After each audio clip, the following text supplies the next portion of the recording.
All right, folks, so we're back for our first videos in a while.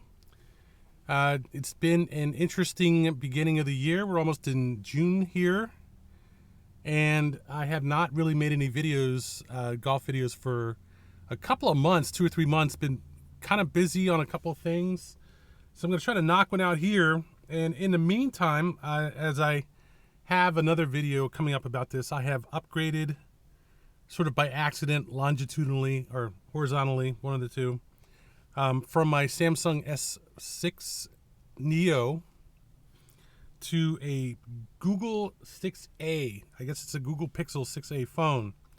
So there are a number of things about this phone that are better than my old Neo, but also it's pretty clear that there are some issues with the new technology. I had done some research on Google phones before and had kind of turned it down, but my T-Mobile service was about to be cut off if I didn't upgrade to a 5G phone, and so we have a 5G phone. So basically, I want to do this review of the Raven Golf Course in Snowshoe, West Virginia. And there's just a lot of stuff swirling around this. There's a couple of things going on that made me do this. This course, I played once before a year or two ago. Was pretty impressed with the layout, but not really impressed with the condition of the course. It just seemed like it was, I don't know, maybe a little too early in the year or something. I don't know what it was, but the course was not really in good condition. I mean, it was playable, but it was basically a little rough, thin grass in most of the course. The greens were not really in spectacular condition.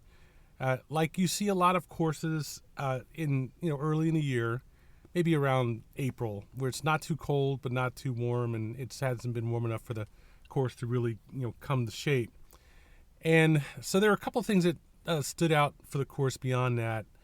And one was just the, I would say, borderline horrendous drive to get to and from the course from the DC area. It's just, the course is on, I would say, the far side of the Monongahela National Forest, which is a range of mountains that runs sort of left of or west of I-81, maybe 20 to 50 miles west of the VA West Virginia border, all the way from Tennessee all the way up into Pennsylvania near Pittsburgh. And I don't know if the forest is the whole thing, but there's the Monongahela Forest is a significant part of it, at least in terms of this video, between Staunton, Virginia, which is roughly where I-64 West comes into I-81, all the way up to Winchester.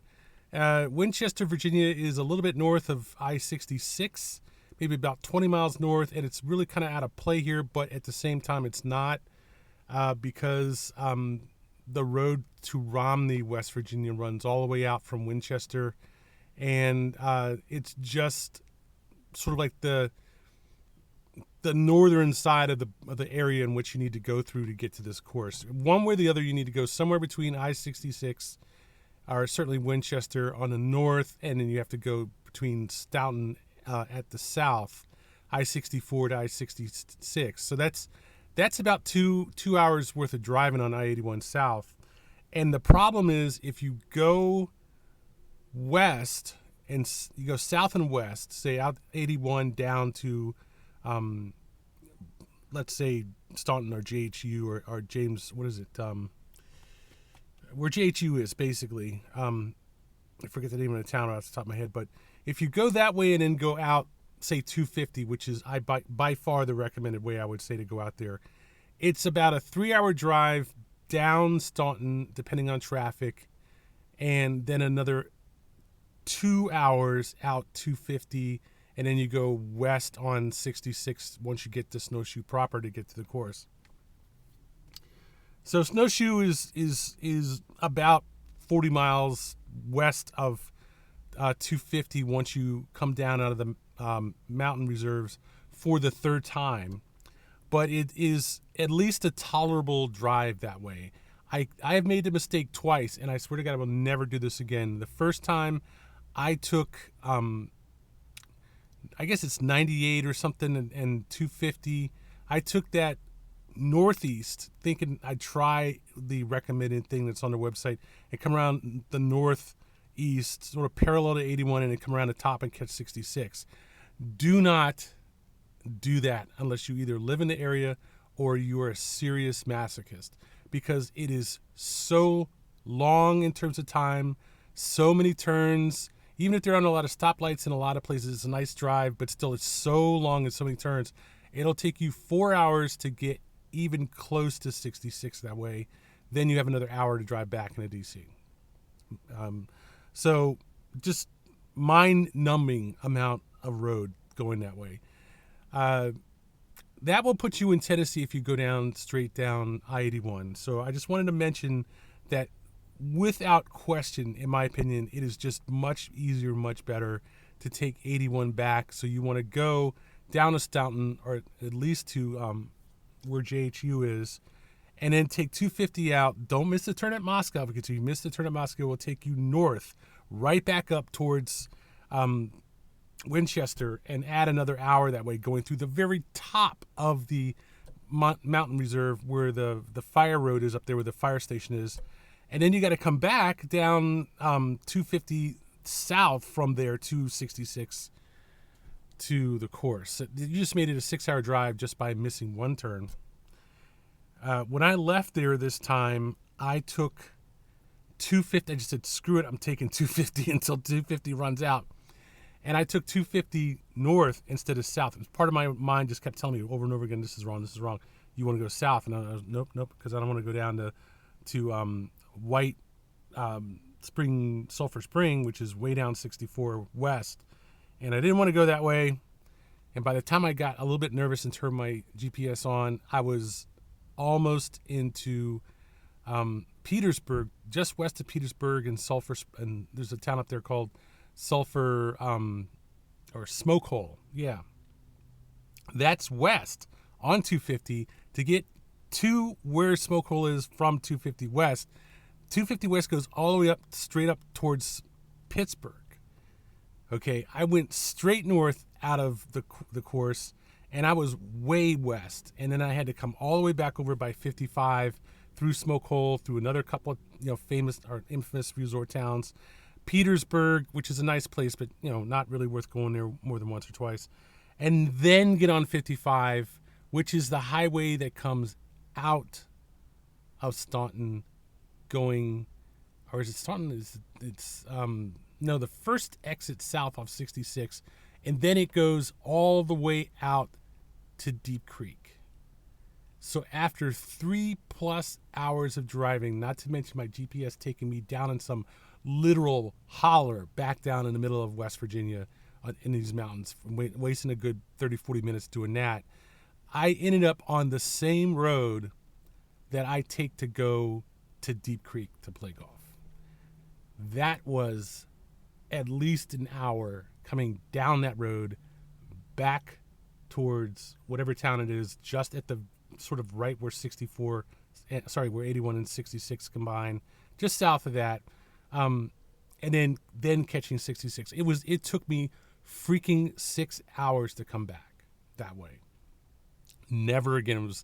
It was a lot of nice rides, not a lot of towns, and not a lot of stoplights and stuff, but there comes a point where you've seen enough.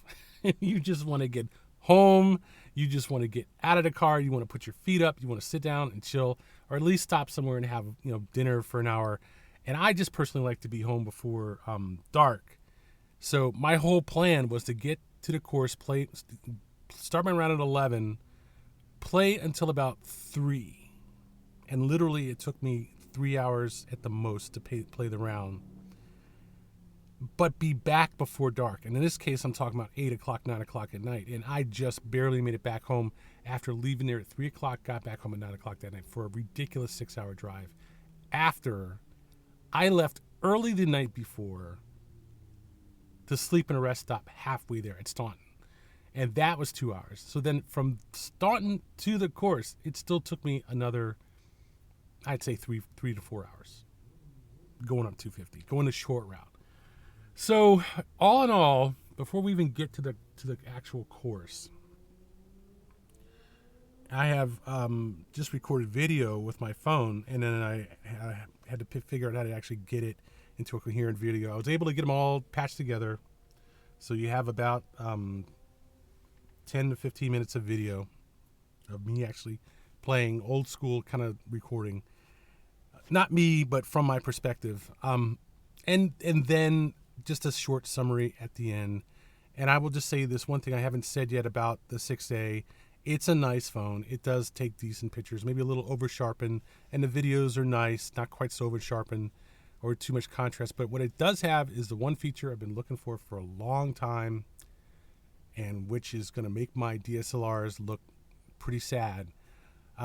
It also has shadow and highlight toning. It does adjust them. It does a decent job of them. All the struggling that I've done of the last year, messing around with raw therapy and GIMP and stuff like that, it does it all automatically in the phone. And while it's not perfect, it's certainly not, going to hit the nail every time. Most of the time, 90% of the time, it does make good shots on a golf course, even in bright daylight.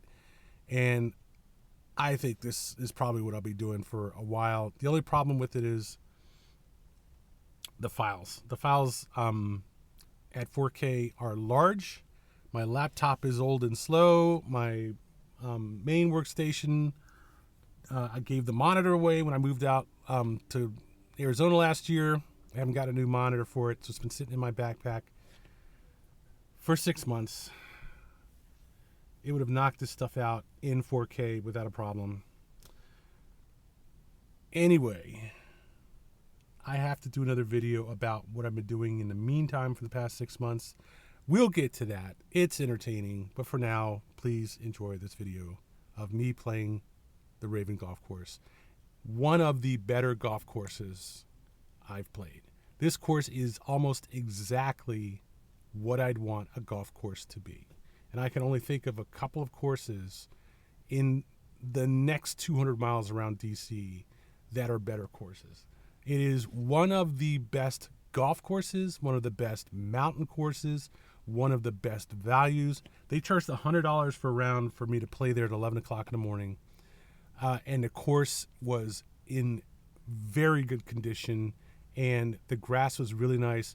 The greens had been aerated long enough ago to where the aeration marks were still visible, but the greens themselves were in great condition, lightning fast, just really fast greens for the most part, except for one or two greens where they had shown some dryness, but the rest of them were just phenomenal. Haven't played on greens this fast in a long time. I won't say they're the best greens I've ever played on.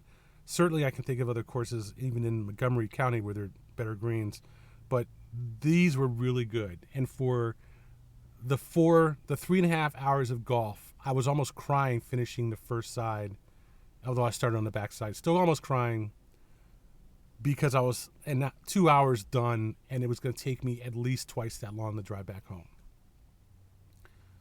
I was really sad. It was that nice of a course. So I want to thank the greenskeeper who told me that they had gotten the course back in good shape and gave me a second incentive to go out and play it again, give it a second shot, because it was looking like a decent course.